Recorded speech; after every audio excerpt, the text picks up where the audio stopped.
Assalamualaikum warahmatullahi wabarakatuh. Perkenalkan, kami dari kelompok 4. Di sini kami akan membahas pendidikan sebagai ilmu dan seni. Sebelumnya izinkan kami memperkenalkan diri terlebih dahulu. Perkenalkan, nama saya Imam Darmawan.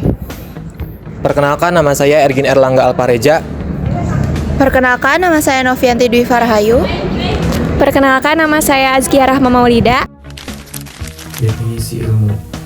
Ilmu berasal dari bahasa Arab alimah yang artinya adalah pengetahuan.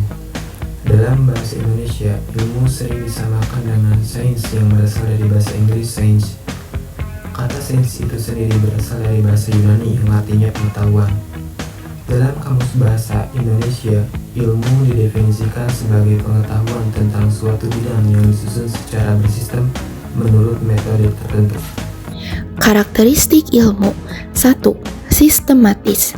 Ilmu disusun dalam struktur atau sistem yang teratur, logis, dan koheren, di mana konsep, teori, dan fakta saling terkait. Ini memastikan mudah dipahami, dipelajari, dan dikembangkan.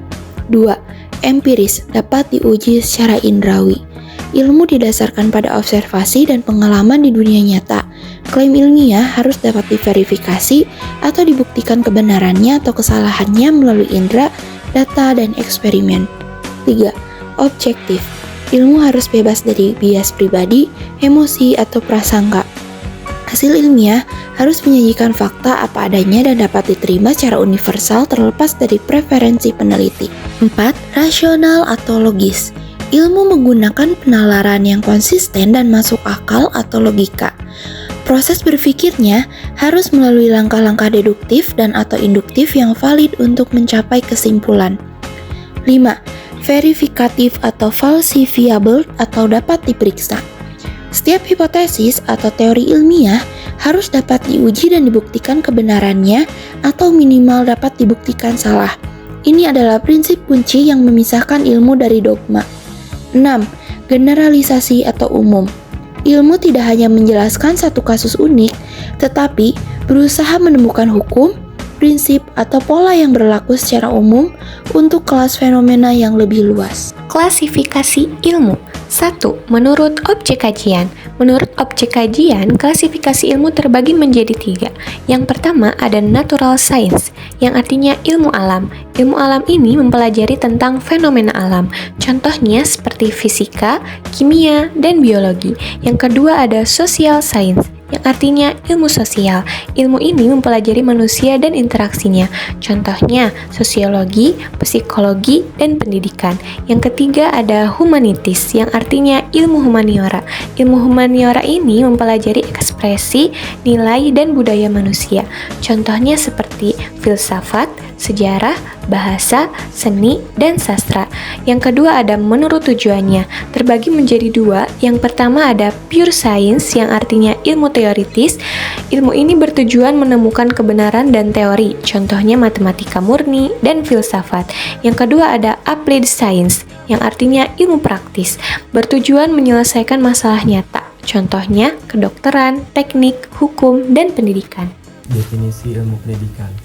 Menurut Desujana, ilmu pendidikan adalah ilmu pengetahuan tentang pendidikan yang disusun secara sistematis dan logis berdasarkan prinsip-prinsip yang diperoleh dan diverifikasi melalui pengamatan eksperimen dan hasil pemikiran yang tepat.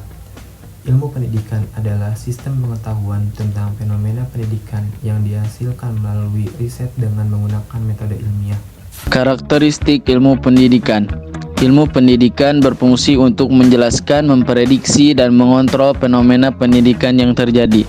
Dalam melakukan kajian dan penelitian, ilmu pendidikan menggunakan metode kualitatif maupun kuantitatif, yang pemilihannya disesuaikan dengan masalah atau objek penelitian. Selain itu, ilmu pendidikan juga memanfaatkan berbagai ilmu lain sebagai ilmu bantu untuk memperkaya kajian serta meningkatkan ketepatan hasil penelitian. Kemudian, klasifikasi ilmu dalam pendidikan. Menurut M.G. Lengjepuk, ilmu pendidikan terbagi menjadi 2 bagian. Pertama, ilmu mendidik teoritis yang mencakup ilmu mendidik sistematis, sejarah pendidikan, dan ilmu perbandingan pendidikan. Kedua, ilmu mendidik praktis yang meliputi didaktik atau metodik, pendidikan dalam keluarga, serta pendidikan di lingkungan gereja. Sedangkan menurut Reja Mudia Harjo, ilmu pendidikan dapat dibedakan menjadi dua lingkup besar, yaitu pendidikan makro dan pendidikan mikro. Pada lingkup pendidikan makro, kajiannya meliputi ilmu pendidikan administrasi, komparatif, historis, dan kependudukan. Sedangkan pada lingkup ilmu pendidikan mikro, terbagi lagi menjadi dua bagian. Pertama, ilmu mendidik umum yang mencakup pedagogi teoritis, psikologis, sosiologis, antropologis, dan ekonomis. Kedua, ilmu mendidik khusus yang berfokus pada pendidikan persekolahan, luar sekolah, serta pendidikan luar biasa atau otopedagogi. Pendidikan sebagai seni. Pendidikan dipandang sebagai ilmu sekaligus seni. Dianggap seni karena pendidikan tidak dapat menggunakan rumus universal yang berlaku dalam segala situasi. Karena setiap siswa itu unik, guru harus menggunakan kreativitas, intuisi, dan kepekaan dalam pengajaran mereka. Adapun menurut Gallagher di tahun 1970 menyatakan, seniman didik itu merupakan keterampilan jenius yang hanya dimiliki beberapa orang, dan mereka tidak dapat menjelaskan secara sistematis bagaimana mereka mempraktekkan keterampilan itu. Oleh karena itu, sebagai sebuah seni, pendidikan tidak hanya berfungsi untuk memberikan pengetahuan, tetapi juga sebagai sarana ekspresi, komunikasi, dan inspirasi. Pada intinya, seorang guru adalah seorang ilmuwan sekaligus seniman, yang artinya berpengetahuan tentang teori, tetapi juga mampu merancang lingkungan belajar yang menarik dan bermakna bagi murid-muridnya. Sekian pembahasan dari kelompok kami. Wassalamualaikum warahmatullahi wabarakatuh.